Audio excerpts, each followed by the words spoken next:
Hola, te damos la bienvenida a un nuevo episodio del podcast del Caimán. Hoy tendremos como invitada a la psicóloga Naira Portillo y estaremos hablando acerca del autismo. Hola Naira, bienvenida. Muchas gracias por la invitación aquí al podcast del Caimán y bueno, muy a gusto y muy contenta de poder hablar de un tema que personalmente y profesionalmente es algo que me apasiona hablarlo, así que con un gusto y un agradecimiento enorme estar aquí. Bueno, Naira, primero para comenzar y asentar sobre el tema, nos gustaría que nos digas qué es el autismo. Hay muchísima desinformación acerca de este tema, así que hemos pensado que es súper importante tocarlo y generar un poco de conciencia acerca del tema. Así que, ¿qué es el autismo? Aquí me gustaría tocarlo desde dos perspectivas o dos enfoques, vamos a llamarlo así. Uno que nos habla mucho desde un enfoque más médico, bien, más tradicional, también podríamos tomarlo, y otro que es mucho más actual y un enfoque más social, bien. El enfoque médico, ¿no?, que fue justamente postulado por médicos, psiquiatras, nos dice que es un trastorno del neurodesarrollo, ¿ya?, en el cual tiene deficiencias a nivel de la comunicación, la interacción social y conductas repetitivas y restringidas. Mientras que el otro, un enfoque más social, es primeramente propuesto por la misma comunidad autista. Bien, eso cabe recalcar importante, porque muchas veces como profesionales o incluso como papás hablamos, ¿no?, en tercera persona y no estamos en los zapatos justamente de quien lo vive. Y este enfoque de la neurodiversidad, que se llama, nos habla ahí desde esa primera persona. ¿Qué se siente ser una persona autista?, ¿no? Y aquí hablamos de una condición de vida, algo que los acompaña a lo largo de su vida, ¿bien? Es una variación del cerebro, entonces por eso hablamos de neurodiversidad. Son cerebros diferentes y variantes. Claro, y ahí entramos un poco a entender a las personas que viven esto, que ya ahora son adultos y que han vivido capaz una niñez con muchos errores acerca del tema, ¿no? Y que ahora lo conocemos como trastorno del espectro autista, pero realmente no es un trastorno, ¿no? Es más una condición de vida, porque no son personas que están trastornadas. Claro, y además que la palabra trastorno o la palabra discapacidad o la palabra enfermedad, ¿no?, tiene siempre un estigma bastante negativo ahí, ¿no? Genera una connotación también hacia la persona como de deficiencia, con dificultades, con problemas, ¿no? Y realmente en el autismo no es que todos tengan las mismas dificultades, no es que no tengan habilidades, por ejemplo, o potencialidades que podemos ahí más bien fomentar y apuntar, ¿no? Entonces, si bien este lado de la medicina buscaba, porque bueno, también tiene todo un objetivo, antes se creía, por ejemplo, que el autismo era un tipo de esquizofrenia, ¿no? Entonces creían de que era una enfermedad la cual había que curar. Entonces por eso también entra desde un tema de salud, un tema de buscar curas, buscar tratamiento, ¿no? Y claro, las personas que hoy en día son adultas, autistas de 20, 50 años, ¿no?, realmente han tenido que pasar por eso de ser muy estigmatizados cuando eran niños, ¿no? Quizás habían tratamientos de electroshock, ¿no?, tratamientos psiquiátricos con una alta medicación, ¿no?, internaciones, porque realmente no se conocía lo que era el autismo y se lo tomaba eso como una esquizofrenia, como una enfermedad, como algo que hay que curar, como una epidemia, ¿no?, como que iban aumentando los casos y como que ahí hay que parar, hay que hacer algo, pero realmente ahora que escuchamos en primera persona, desde su propia experiencia, vemos que realmente no todos son así. Claro, y ahora que hablas de enfermedad, este es uno de los mitos que existe mucho alrededor del autismo, y es que el autismo es una enfermedad y que es algo que hay que curar. Y de hecho, en internet uno encuentra un montón de curas y de tratamientos supuestos para curar el autismo, que el dióxido de cloro, inclusive la alimentación, que dicen, ok, cambió de alimentación y se curó, ya no es más autista. Sí. Y bueno, ¿qué pensás de eso? Nuevamente, ¿no? Si bien muchos médicos, muchos especialistas van a querer quizás de ahí apuntar, ¿no?, quizás con muy buena intención, ¿no?, todo desde validado o buscando validar desde la ciencia, puede que en algunos casos, como en todo, sí tenga algún buen resultado, en el sentido de quizás la persona autista tiene mayor adaptabilidad, mejora sus niveles de comunicación, de interacción, ¿no? Y ahí un poco se lo va catalogando como, ok, es que se curó. Pero es una condición que lo va a acompañar a lo largo de su vida, desde que nació hasta que murió, ¿no? Entonces no es algo que se cura. Claro, pero ahí lamentablemente se toma como este punto, ¿no? De, exacto, como que dejé de darle carbohidratos, dejé de darle azúcares y empezó a hablar. Entonces esa es la solución, ¿no? ¿Y por qué pasa también en las familias? Porque hay mucha angustia, ¿no? Ver que sus chicos a la edad en la que están o comparando con los hermanos, con los primos, tienen quizás retrocesos, tienen dificultades y realmente los papás, ¿no? Igual buscan un montón de alternativas, ¿no? Entonces buscan curas, buscan tratamientos por justamente el desconocimiento que hay, ¿no? Entonces hay justamente el tema de la alimentación, el tema del sueño, el tema de la medicación, flores de Bach, un montón de cosas que realmente viendo si hay evidencia o no, no la hay, ¿no? Se sustenta bajo justamente estudios de caso, es decir, a un caso en particular sí tuvo resultados, pero resultados como en investigaciones, vamos a decir macro, que son los metaanálisis que se llaman, es decir, que se investigaron a poblaciones grandes, no existen, porque realmente no podemos decir, ok, pongamos, ¿no? De ejemplo, damos de dejar de consumir azúcares al 100% en todos los niños autistas y en Japón funcionó y se acabó. No se trata de eso porque realmente no hay una prueba que efectivamente nos demuestre ese resultado. Igual, hablando acerca de derribar mitos alrededor del autismo, muchas veces la gente cree que la persona autista es una persona que no habla, que no interactúa con las demás, que no quiere hablar, o que vive en su mundo, ¿no? Sí. Como dicen, o te dicen, tu hijo no parece autista, son tus inventos, no es autista, porque no está encasillado en el típico caso que uno conoce de autismo. Ajá, en el estigma, perdón, o en el estereotipo de es que el niño autista es pues el que está encerrado, el que está solo, el que se aparta del grupo, o el otro lado, el otro extremo de es que es el más inteligente, cómo se ven las películas. O que solo le gustan los dinosaurios o los trenes, ¿no? Por eso ahí igual hablamos de espectro, ¿no? Porque es como un abanico, vamos a decir así, de posibilidades, ¿no? Hay un montón de variantes, ¿no? Incluso en familias que pueden tener, vamos a decir, 2, 3 miembros en la familia autista, así como tenemos hijos diferentes, igual pueden ser casos con autismo totalmente diferentes, ¿no? Entonces no hablamos de que todos hablan o no hablan, ¿no? Sí hablamos de una deficiencia o dificultad en la comunicación, pero dentro de la comunicación igual hay pequeños eslabones o partes, ¿no? Puede que la persona sí pueda expresarse verbalmente, pueda hablar, pero tal vez le cuesta hablar de sus emociones, por ejemplo, ¿no? O puede que no entienda expresiones faciales, pero sí puede hablar de sus emociones o viceversa, ¿eh? Entonces, son muchas variantes dentro de la comunicación, ¿no? Están las expresiones no verbales, las expresiones faciales, las conductas sociales, es decir, seguir una regla verbal, ¿no? Una norma social, ¿no? Para ellos a veces es como, esto no tiene sentido, ¿no? Entonces, les cuesta adaptarse a este contexto. Y ahí justamente hablamos de una dificultad, ¿no? Claro. Y muchas veces creemos también que porque una persona sea no verbal no se comunica y sí pueden comunicarse de otras maneras, ¿no? Sí, totalmente. Ese es uno de los mitos que, sobre todo a los papás e incluso a veces a terapeutas, todavía tenemos un poquito estigmatizado, ¿no? Como es una persona autista, no verbal, y creemos que, por ejemplo, tiene una discapacidad intelectual, lo cual igual no es en todos los casos, ¿no? No es que la persona realmente no piensa, no siente, sí lo hace, pero tiene otros estilos, vamos a decir, u otros mecanismos para hacerlo, ¿no? Puede ser más a nivel corporal. Entonces, personas que justamente utilizan mucho más el cuerpo para comunicarse, ¿no? O algún otro sistema sensorial, más auditivo, más kinésico, ¿no? Entonces, hay otras variantes por eso dentro de la comunicación. No es que la persona no quiera o no tenga la capacidad nunca de poder comunicarse. Sí lo hace, sí lo intenta, porque hablamos de un ser humano, un ser social. Entonces sí o sí necesita poder comunicarse para subsistir. ¿Y cuáles serían las causas del autismo? Hablan mucho de temas genéticos. ¿Es realmente verdad que pueden haber temas genéticos en el autismo? Bien, ahí hay como 2 puntos, bien. Si bien hablamos de causas biológicas más que genéticas, ¿sí?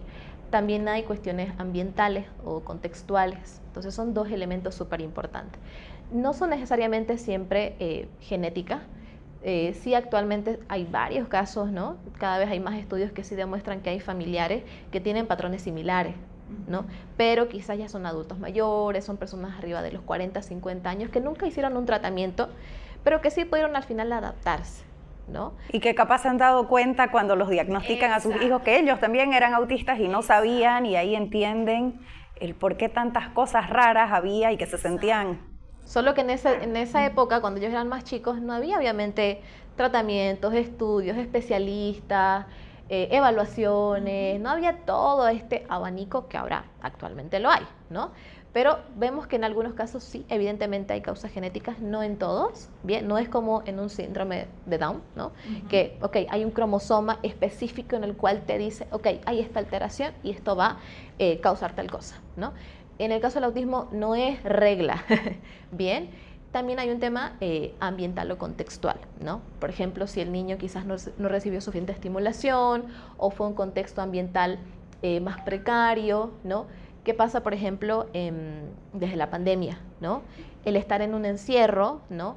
El no recibir estimulación por, obviamente, la situación ambiental, hizo que también los niños recibieran menor justamente estimulación, menor información, más restricción. Entonces también ha despertado cierta alerta, ¿no? Que cuando hablamos de alerta ahí es que no está confirmado, ¿bien? No es que está confirmado que es un caso de autismo, pero que sí tiene características bastante similares, ¿no? Que van dentro de este patrón, ¿no? Y eso lo vamos viendo obviamente ya a medida que el niño va evolucionando, va creciendo y se va desarrollando, y vamos viendo si realmente va dentro de un autismo o fue realmente por una cuestión del ambiente. Mira, y acerca de los niveles que hay en el autismo, ¿podrías hablarnos un poco de eso? Claro, qué bien que lo toca, porque algo que se cree mucho acerca de los niveles dentro del autismo es que a mayor grado, ¿no? Es como que su autismo es más intenso, más o menos, ¿no? O como que la persona es más incapacitada, no puede hacer tantas cosas, ¿no? Y si es un nivel 1, es como, es que él es muy independiente, es que él sí puede, es que él no, él sí entiende, él sí puede comunicarse, ¿no? Cuando ahí realmente lo que nos referimos, ¿no? Y lo que nos dan estos manuales es ver el grado de apoyo que necesita la persona. Entonces ahí hablamos de los cuidadores, es decir, sus padres o los profesores, todo el contexto, cuánto apoyo necesita darle a la persona. Bien, cuando hablamos de un nivel, de un grado 3, perdón, requiere ayuda y apoyo muy notable, ¿no? Es decir, que muchas veces la persona puede tener quizás dificultades motoras, incluso a veces para caminar, ¿no? Dificultades para comunicarse, entonces quizás es un autista no verbal, requiere algún tipo de comunicación alternativa, bien, o tiene quizás problemas a nivel neurológico, requiere quizás alguna medicación. Puede tener comorbilidades con otra. Con TDAH o muy asociado también al trastorno del lenguaje, dificultades a nivel igual de la comunicación o del lenguaje o del habla, ¿no? En un grado 2 hablamos que hay un apoyo igual, pero no es al 100% de las tareas, ¿no? Puede hacer tareas, pero con menor justamente apoyo. Y cuando hablamos de un nivel 1, es que la persona puede posiblemente comunicarse, puede interactuar, puede ser más independiente en las tareas, bien, puede seguir rutinas, ¿no? Mucho más establecido, pero quizás va a tener dificultades, por ejemplo, para ser amigos, ¿no? Para entablar conversaciones, ¿no? Seguir normas sociales.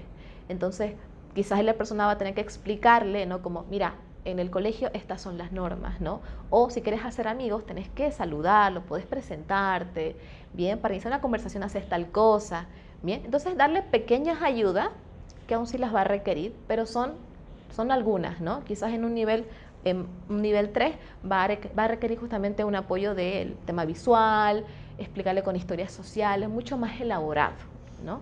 Y este niño, por ejemplo, que está en un nivel 1, ¿puede en algún momento de crisis convertirse en un nivel 2? Sí, exacto. Qué bueno que lo toca igual, porque esto es muy fluctuante, ¿bien? Algo que a veces les angustia mucho a los papás también es, ok, le hacen una evaluación o un diagnóstico y sale un nivel 3.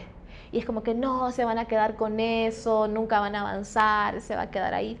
Y no, realmente veámoslo esto como escalones, y que la persona, si bien puede estar en un nivel 3 con muchas dificultades, podemos llegar a un nivel 2, a un nivel 1, como también si el contexto no colabora, si el niño sufre bullying, si no hay apoyo de los profesores, si no hay apoyo de la familia, puede también esto ir bajando.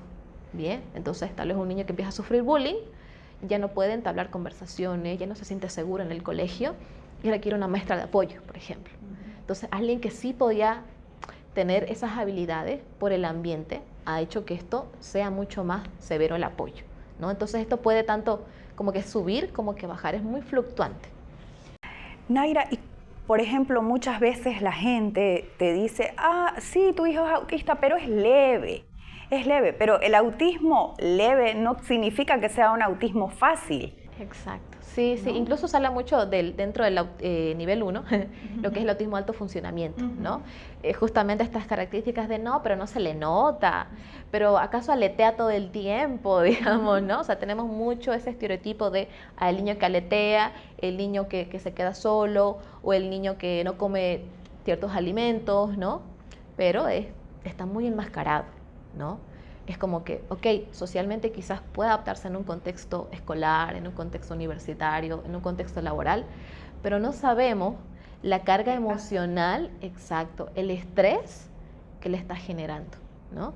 Hay muchos casos ya de adultos autistas que cuentan esto, ¿no? Como, tengo que ir a mi trabajo y me cuesta mucho entablar conversaciones y llego estresado, o sea, de estar en un ambiente social, la carga y el estrés que le genera realmente repercute también en su salud, ¿no? Claro. Todo el enmascaramiento, el masking, ¿no? Que llega el niño, el adolescente a explotar y hacer capaz un corte en algún momento, ¿no? Y es que lo vemos, claro, tan natural, tan normalizado, no, pero si él es súper inteligente, es tranquilo, no molesta, pero realmente no sabemos qué hay detrás o qué hay internamente lo que está sucediendo. Y aquí podemos entrar en un tema de depresión también, ¿no? Que muchas veces los adolescentes autistas entran en temas de depresión.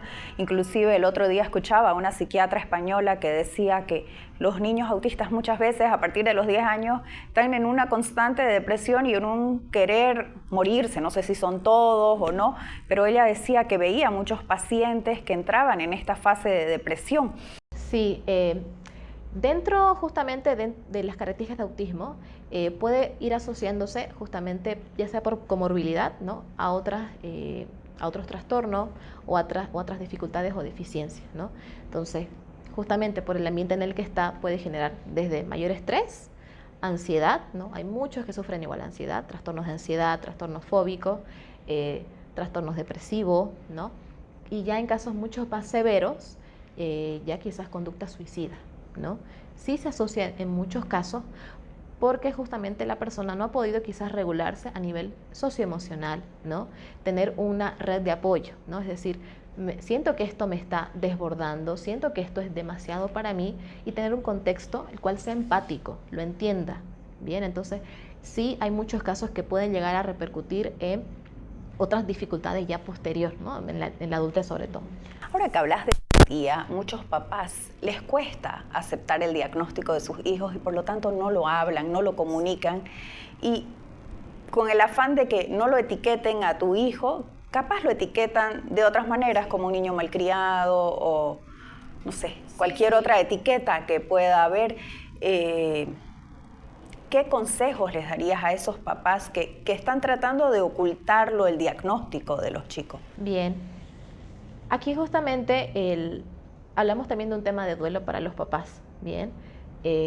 Sabemos que no es fácil, entendiendo la expectativa que muchas veces hemos tenido al tener un hijo, ¿no? Entonces queremos que sea pues una persona la cual sea muy exitosa, tenga una familia, tenga un rendimiento así a lo largo, ¿no? Se pueda casar, etcétera. Entonces cuando vamos notando que nuestro hijo, nuestra hija entra dentro de este espectro, más todos los estereotipos que tenemos de es la persona que se queda sin amigos, es la persona que aletea todo el tiempo, es la persona que no habla. Entonces a veces muchas familias se quedan con esta idea de mi hijo no va a poder, mi hijo va a ser dependiente, mi hijo nunca se va a casar. Claro, el miedo a no saber qué pueda pasar, ¿no? Exacto, entonces los papás hay muchas veces, muchas familias ocurre de que no han logrado superar esta etapa del duelo, que es normal y esperable y entendible, porque esa expectativa que teníamos del hijo se rompe, ¿no? Nos vemos con que, ok, quizás a los 5 años yo en vez de llevarlo al parque, a los cumpleaños, lo estoy llevando a la terapia, ¿no? O en vez de estar pensando en, no sé, a los 15 años, qué vestido le vamos a comprar para sus 15 años, estoy llevándolo al psiquiatra para ver la medicación. Entonces son otros contextos donde las familias se sienten a veces muy solas. Qué importante ahí las redes de apoyo, ¿no? Totalmente, porque muchas veces son familias que están solas, ¿no? O padres divorciados, llegan a un punto del estrés total donde termina ya la relación de pareja rompiéndose, quebrándose a nivel emocional muy fuerte, y esto genera también muchos espacios de soledad, ¿no? Madres muy agotadas, padres muy estresados, ¿no? Por ambas partes, un contexto y una dinámica familiar compleja para el niño. Y entonces, como hablar de estos temas de me siento solo, siento que mi hijo no puede, o siento que yo como madre no puedo, o he fallado, le genera mucha culpa, ¿no? Y el hablar, el aceptar esto, para ellos es todo un proceso, ¿no? Entonces, aquí quizá, modo de reflexionar o a modo de poder empatizar, primero reconocer que es una etapa del duelo, ¿no? Que todos en algún momento vamos a ir pasando, posiblemente si nos topamos con que un familiar nuestro está dentro del espectro, porque aún hemos escuchado estos estereotipos, ¿no? Este estigma acerca del autismo, pero realmente si nos abrimos, ¿no? Al abanico de lo que es realmente el espectro, lo que es vivir con una persona autista, y aceptar la condición, aceptar de que, ok, quizás ahorita me siento perdido, me siento solo, me siento triste, construir una red de apoyo, voy a sentirme mucho más sostenido para que así también mi hijo se sienta mucho más tranquilo, mucho más seguro, ¿no? Y esa empatía, ¿no? De, ok, mi madre o mi padre sí me entienden, puedo confiar en él, y así mismo estoy con seguridad de que sus chicos van a poder avanzar. Claro, y la gente también al saber el diagnóstico puede tener más empatía hacia la persona, ¿no? Hay gente que inclusive manda cartas como hablando en primera persona del niño, contando a los vecinos o al colegio el diagnóstico del niño para que lo entiendan y sepan cuando tiene una desregulación o cuando entra en un bucle, digamos ahí, ¿no? En una crisis, que sepan que no es porque sea un niño malcriado o un niño consentido o lo que quieran llamarlo, sino que realmente está teniendo una crisis. Sí, exacto. Y es súper importante, por eso hay el tema de poder informar y desmitificar todos estos mitos, porque si no, seguimos con esa idea de, ¿no? El autista es el niño que grita, el niño que llora, el niño que es malcriado, cuando realmente no. Hay toda una serie de sucesos que van pasando en las familias, ¿no? Barreras que van superando, ¿no? Como que, ay, tu hijo pero todavía se tira al piso, todavía llora, pero no saben lo que pasó quizás antes, no saben lo que quizás ahora sí puede hacer sus hijos, ¿no? Entonces es súper importante estos espacios de información, ¿no? Por eso también hablamos mucho de inclusión dentro espacios sociales o espacios sobre todo escolares, ¿no? Porque muchas veces el colegio, si bien es un espacio donde buscamos lo que es el aprendizaje, desarrollar habilidades sociales, muchas veces para los chicos autistas puede ser un calvario, puede ser un suceso en el que sufran acoso escolar constante, ¿no? Entonces, si los profesores, los estudiantes, la parte administrativa, los vecinos no conocen realmente lo que es justamente una crisis autista, lo que es que una persona pueda desbordarse emocionalmente, qué hacer, qué no hacer, puede que realmente sea una persona muy incomprendida, ¿no? Que esté rodeado de un montón de personas, pero realmente ahí la persona se siente sola. El otro día estaba viendo una película sobre una persona autista de la vida real, Temple Grandin, y ella va a una convención autista con su mamá. Y había otra mamá con su niña que estaba haciendo las estereotipias y trataba de... Como que no las haga. No las haga, digamos, ¿no? Para que la gente no la mire. O cualquier cosa. Y ella ahí se para y dice, no, esto es importante que ella lo haga porque es su manera de regularse, ¿no? Y eso muchas veces, como papás, tratamos de que los niños no lo hagan para que la gente no lo mire, para que no digan... No lo miren raro, ¿no? Que está haciendo eso. Y qué importancia tiene estas estereotipias, este aleteo en los niños autistas para regularse. Bien, ahí hablamos de lo que son los reguladores sensoriales. Bien. Todos tenemos un perfil sensorial en cómo vamos procesando la información. Bien, toda la información que viene tanto de afuera como desde adentro, como nuestros sistemas sensoriales, auditivo, kinésico, visual, gustativo, táctil, vamos procesando. Entonces, en el caso de las personas autistas, muchas veces sucede que hay cierta alteración, vamos a llamar, ¿no? Reciben con mayor sensibilidad requieren mucha mayor información de estos inputs, de todos estos estímulos, para poder ir percibiéndolo.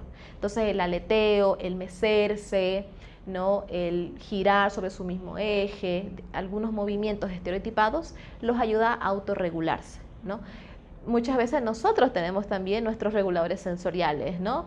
Estamos nerviosos y en el examen empezamos a mover el lápiz, ¿no? O empezamos a morder el borrador, ¿no? O sea, también tenemos nuestros reguladores sensoriales quizás más camuflados o más socialmente aceptados, ¿no? Porque tal vez para alguien normal es mover el pie cuando estamos nerviosos o hacer este movimiento con la mano, pero para ellos realmente un aleteo es lo que lo va a regular, solo que socialmente nosotros no lo hemos visto como normal o lo estándar, ¿no? Ahora que estás hablando de temas sensoriales, hay un perfil sensorial sí. Que afecta a los niños con autismo o autistas.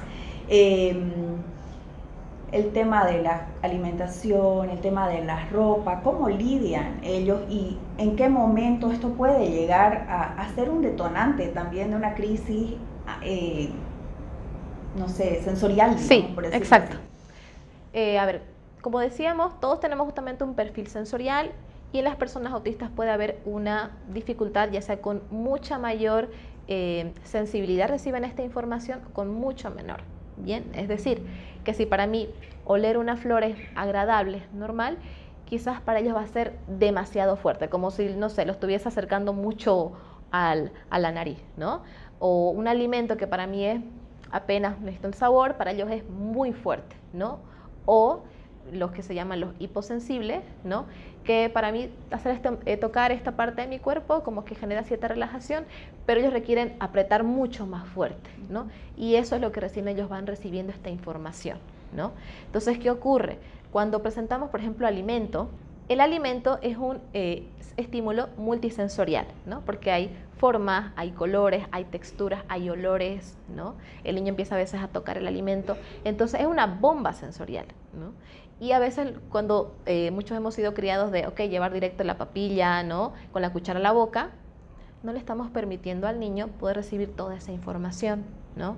Y en un niño autista, un alimento que tal vez por el color resulta ser aversivo, quizás un color muy chillante, un color naranja, un color amarillo, yo agarro y le meto la comida, va a ser el doble de aversivo, ¿no? Va a ser mucho más intenso el rechazo que tenga, ¿no? Entonces, obligar al niño a comer, ¿no? Obligar a usarlo tal ropa, ¿no? Que le genera quizás mucho picor, mucho escozor, mucha aversión, entonces va a hacer justamente que el nivel sensorial de regulación aumente y ocurra lo que justamente es una crisis sensorial, ¿no?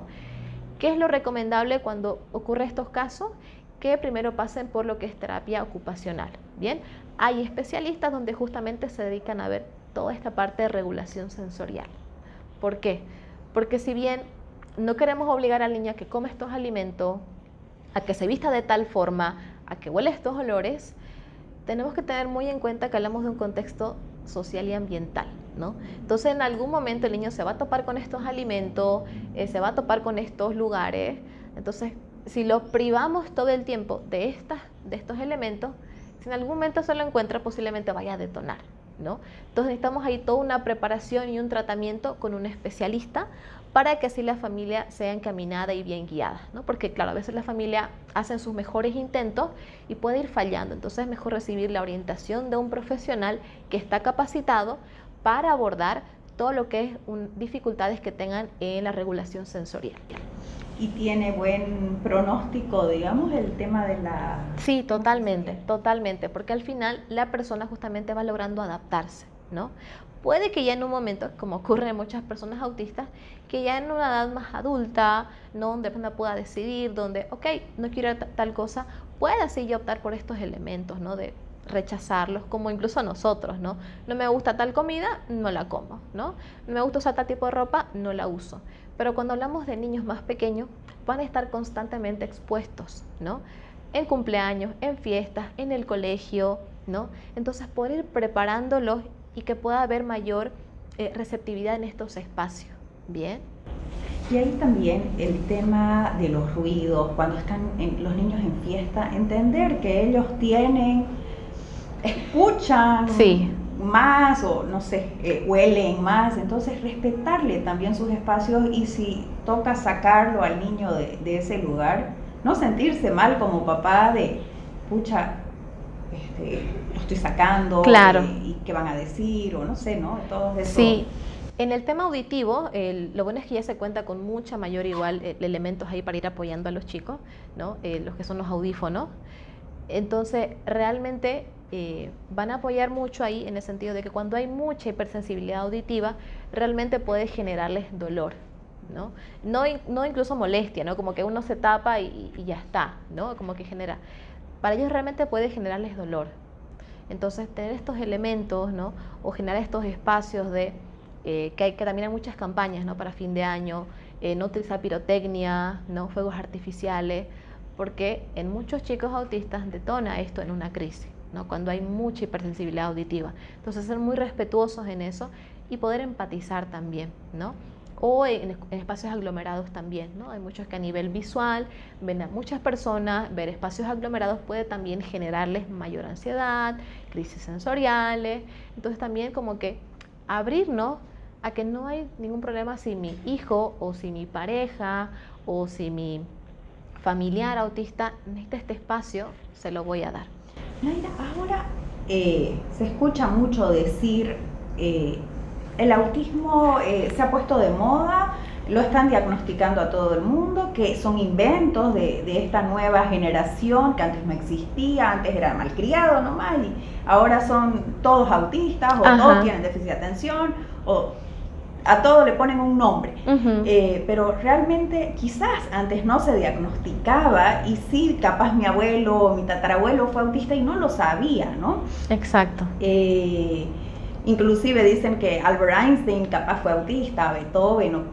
Claro, gente que ha estudiado mucho, que ha sido científico, no especialista, y es justamente esa la dificultad que ahí vemos, más allá de que es algo que está sucediendo como una epidemia o que los especialistas, hay todavía muchos mitos, ¿no? Con el tema acerca del autismo, pero realmente hablamos de eso, ¿no? De que en nuestra época o hace 50 años, en los años 60, 70, no habían estudios, evaluaciones, tomografías especializadas, o sea, no había todos estos tratamientos para justamente nosotros poder ir detectando incluso de forma temprana, ¿no? Cada vez, y es por eso que quizás hay mucha esta connotación de se detectan más chicos, más autistas, pero es porque cada vez las evaluaciones son mucho más especializadas, ¿no? Hace años atrás se detectaba a partir de los 5 o 6 años, ¿no? Ya actualmente se puede detectar a partir de los 2 años, ¿no? Y es porque hay evaluaciones, hay procedimientos especializados para ir detectando estos patrones, ¿no? Entonces, en nuestra época, hace 80, los 90, no había todo esto, ¿no? Simplemente los tildábamos justamente de personas calladas o personas que no les gusta socializar, lunáticos, gente que habla sola, gente que es errática, o sea, utilizamos muchos adjetivos, pero realmente no conocíamos qué es lo que la persona tenía, ¿no? Lo que ahora justamente buscan las familias desde muy pequeños para ir acompañándolos y ayudándonos en las dificultades que puedan tener o ir potenciando al mismo tiempo las habilidades que ya tienen. Y algo que escuchaba mucho en las redes sociales es decir que un diagnóstico no es un pronóstico, ¿no? Y lo vemos en personas como Elon Musk, que él públicamente ha dicho que es autista, o lo que antes se conocía como Asperger, y el hombre ha logrado cosas grandiosas, ¿no? Ahora en estos tiempos modernos. Sí, totalmente. No sé, el creador de Facebook y demás personas que han declarado que son autistas, ¿no? Y que han logrado. Y justo que lo mencionaba cuando hablaba un poquito de Temple, ella igual era, ¿no? O sea, fue de las primeras activistas, o es de las primeras activistas autistas, ¿no? Si no me equivoco, ya va por los, creo que 70 años más o menos. Pero ya en su época, ¿no? Cuando era adolescente, cuando entró a la universidad, justamente pasó por todo esto de tildada como una persona esquizofrénica, ¿no? Con crisis o que psicotizaba, ¿no? Entonces pasó bajo todo este estigma ya de no va a poder hacer tal cosa, no va a poder entrar a la universidad, no va a poder comunicarse, ¿no? Bajo este pronóstico, esta idea, ¿no? Que anteriormente se utilizaba mucho dentro de las evaluaciones o los diagnósticos, ¿no? Este es su diagnóstico y su pronóstico es que va a alcanzar hasta tal cosa o no va a poder hacer tales cosas, ¿no? Pero realmente el pronóstico no es lo que nos va a definir, no es lo que va a definir a la persona.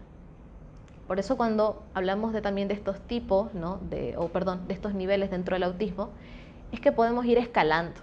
Puede la persona ir generando muchas mayores habilidades y no quedarse estancados con la idea de no va a poder hablar, no va a poder comunicarse, no va a poder enamorarse, no va a poder tener una familia, porque la persona va derribando todas estas barreras sociales.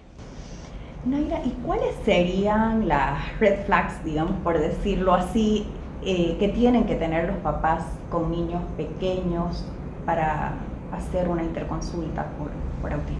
Bien, si hablamos de niños muy pequeños, bien, a partir incluso del año, 2 años, ahí hablamos de justamente ver dificultades en la interacción o comunicación, bien. Aquí no hablamos solamente de la parte verbal, bien, pero incluso el hecho de que el niño me pueda señalar, me pueda apuntar algo, me pida las cosas con un dame, bien. Entonces, si el niño está ensimismado en un juego y yo intento interactuar, jugar con él y veo que él no me señala, no me mira, ¿no? O cuando juego con él, yo le sonrío, lo que se habla de una sonrisa social, y él no devuelve, vamos a decir, esta sonrisa, es como que tiene una expresión facial muy aplacada, como que todo el tiempo está en una misma posición su rostro, y no hay esa expresión también de sonrisa, o imitar justamente expresiones faciales, ¿no? Hacemos juegos en el espejo y él no me sigue los movimientos, ¿bien? No hay justamente esta imitación que hablamos, ¿no? Entonces hay dificultades en la comunicación, en la interacción, en la imitación también, o justamente movimientos estereotipados, ¿no? Ya sea el aleteo, ya sea el balanceo, ¿no? Ya sea incluso estereotipias verbales o lo que hablamos también de las ecolalias, ¿no? Es decir, una frase o una palabra que el niño va repitiendo constantemente, ¿no? Escucha, no sé, una propaganda en el televisor y una frase que se le queda muy entonada y la empieza a repetir constantemente, ¿bien? Y a veces los papás dicen, no, pero es que se está comunicando, está hablando. Pero ahí hablamos de que la comunicación no es funcional, porque que el niño me repita, las papas fritas son deliciosas, todo el día no me está comunicando, no estamos logrando conversar bien, simplemente me está repitiendo algo. Entonces ahí hablamos de una ecolalia, ¿no? Una comunicación que en ese momento no es funcional, que hay una dificultad, entonces tenemos que ir notando estas alertas, ¿no? O también justamente lo que hablamos del perfil sensorial, ¿no? Empiezan a rechazar alimentos, empiezan a oler todas las cosas, ¿no? O hay texturas, por ejemplo, hay algunos que las texturas de las prendas de vestir, las etiquetas les molesta mucho, empiezan a no tolerar ponerse los zapatos, empiezan a todo el tiempo caminar descalzos, ¿no? Que si bien esto a nivel de la exploración sensorial ayuda mucho, realmente el niño ya no soporta los zapatos, ¿no? No soporta las medias, o sea, uno intenta incluso en un espacio público ponerle los zapatos y no lo tolera, ¿no? O los ruidos muy fuertes, ¿no? Busca todo el tiempo subirse, ¿no? Está como que trepándose constantemente, es como todo el tiempo está en un constante movimiento también. Entonces hablamos de señales a nivel de la conducta, a nivel de la comunicación, de la interacción, del perfil sensorial y de la imitación. ¿A qué profesional debemos acudir ante estas dudas? Cuando hablamos de niños pequeños, y ahí hay una dificultad un poquito, pero lo ideal serían los pediatras. Bien. Que ojalá fueran actualizados. Exacto, por eso digo que hay una dificultad ahí un poquito, porque realmente no todos los pediatras manejan estos protocolos para una detección temprana, ¿no? En países como Perú, Chile, España, o sea, ya manejan, es parte del protocolo, hacerles un seguimiento, ¿bien? Por justamente el autismo es uno de los trastornos con mayor incidencia. Entonces sí se aplica incluso hasta por protocolo esto, bien, lo que aquí en Bolivia no se hace, ¿no? Y hay muchos pediatras que lamentablemente, o bueno, hace muchos años, espero que ya no tanto, Era como que mi hijo no está hablando, doctor, ¿no? Llega a los 2 años, pero no está hablando, no me mira. Por mañoso. Ya va a hablar, no se preocupe, dele tal cosa y va a estar hablando. Entonces los pediatras son el primer punto. Bien, ahora, si mi pediatra, el pediatra de mi hijo, me dice que a los 2, 3 años mi hijo va a hablar y nada, o mi hijo se comporta así y la situación empeora, entonces ahí yo siempre recomiendo pasar por lo que es un psicólogo infantil, bien, que trabaje con lo que se llama la atención temprana. Esta atención que brindamos desde las primeras etapas del desarrollo. Entonces, este profesional capacitado cuenta con la información y las herramientas para aplicar estos procedimientos. No solamente son evaluaciones, sino son también entrevistas, ¿no? Poder preguntarles a los papás un poco del desarrollo, de la rutina, de justamente toda la parte familiar, cómo es su contexto, entonces para ir viendo si realmente tenga estas alertas dentro del espectro. Naira, y muchas veces se cree que el autismo es algo de niños. De hecho, hay mucho mayor población masculina diagnosticada con autismo autista que niñas, ¿no? ¿Por qué es esto? Bien, antes justamente eso se creía, ¿no? De que era solamente de los niños, solamente de los varones, ¿no? Primero pasó a solamente el autismo es en la infancia, luego pasó a solamente es en los niños, ¿bien? Pero ¿qué es lo que ocurre? No es que no existan casos de niñas o mujeres autistas, sí lo hay. ¿Qué es lo que sucede aquí? Por un lado, socialmente o el estereotipo acerca de las niñas, de las mujeres, es que las niñas desde muy pequeñas son tranquilas, ¿no? No juegan tan torpe, socializan como que son más introvertidas, ¿bien? Entonces, en cambio, el niño es más torpe, ¿no? Es más extrovertido, busca todo el tiempo amigos. Entonces, ¿qué notaban muchas veces los papás? De que si su hijo a los 5 o 6 años no tiene amigos, no puede comunicarse, no puede socializar, ahí vamos a las consultas, ¿no? Pero si mi hija tiene una amiga o es la más tranquila del curso, se va enmascarando, ¿no? Entonces, las mujeres muchas veces han crecido igual con esta dificultad de enmascararlo y de socialmente está aceptado, ¿no? Una niña tranquila, una adolescente que no molesta, que tiene pocas amigas, que es estudiosa y entra dentro del estereotipo de la mujer como socialmente aceptada, ¿no? Además, que también por el lado de la medicina, todas estas evaluaciones que anteriormente se iban desarrollando eran justamente para población masculina, ¿no? Porque a quienes se les iba aplicando eran a varones, ¿no? Y en el caso de las mujeres sabemos que igual hay una variedad inmensa, ¿no? Entonces no es que en el caso de las mujeres autistas, igual que en los varones, hay una variedad, ¿no? O sea, no es que todas van a reaccionar de la misma manera, no es que van a tener las mismas dificultades. Entonces no hay, por un lado, evaluaciones especializadas y por el otro hay mucho estigma acerca de cómo es una mujer, ¿no? Entonces, por esos dos motivos. Pero realmente sí hay casos con mujeres. Quizás sí con menor probabilidad, ¿no? Hablamos, por ejemplo, de que de cada 4 niños, una de las niñas es con autismo, ¿no? Entonces, tenemos 3 niños varones con autismo y una mujer. Pero de que sí lo existen, lo hay. Bueno, ¿y qué recomendación final podrías dar a los papás que están atravesando por un diagnóstico reciente de autismo o que están teniendo dudas acerca de un posible autismo en sus hijos? Bien, aquí primero de que puedan ir informándose, y esto es muy importante, sobre todo fuentes fiables, información fidedigna, actualizada, bien, porque hay mucha información que tiene toda esta connotación negativa hacia el autismo. Entonces, si tienen la probabilidad de que su hijo tiene autismo, no es un niño enfermo, no es un niño incapacitado, no es un niño que no se va a comunicar nunca. Entonces, busquen fuentes, informaciones y profesionales que estén capacitados y actualizados. Y segundo, que puedan recibir el acompañamiento de profesionales. Bien, es importante una intervención temprana, porque si bien puede justamente la persona autista ir enmascarando esto, si no recibimos los tratamientos adecuados de forma temprana, puede que posterior empiecen a desarrollar todas estas dificultades, como hablábamos del tema de la ansiedad, la depresión, ¿bien? Entonces no queremos realmente llegar a ese punto en el que sí busquemos exacto, y recién busquemos un especialista. Bien, busquemos lo más temprano posible para que así la persona, las dificultades que tenga a nivel de la socialización, de la comunicación o de incluso la regulación emocional, pueda ya tener habilidades para desenvolverse socialmente. Muchísimas gracias, Naira, por aceptar nuestra invitación. Realmente muy enriquecedora esta entrevista. Muchas gracias por la invitación, muy contenta nuevamente de estar aquí y creo que es un tema que nos apasiona a ambas, personalmente igual, ¿no?